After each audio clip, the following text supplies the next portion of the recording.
Lamine ইয়ামালের মাঝে Lionel মেসির ছায়া দেখেন অনেকেই। 17 বছর বয়সে যা করে দেখিয়েছেন তা মনে করিয়ে দেয় পুরনো মেসিকে। তার ওপর মেসির পদচিহ্ন অনুসরণ করে ইয়ামাল খেলেছেন বার্সেলোনাতে। মেসির সঙ্গে তার সম্পর্কটাও অজানা নয় কারো।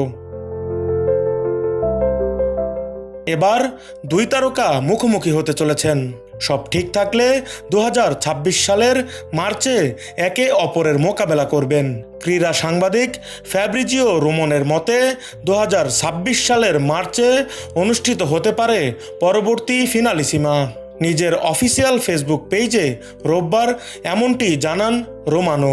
কোপা আমেরিকার বর্তমান চ্যাম্পিয়ন আর্জেন্টিনা ধরে রেখেছে নিজেদের শ্রেষ্ঠত্ব।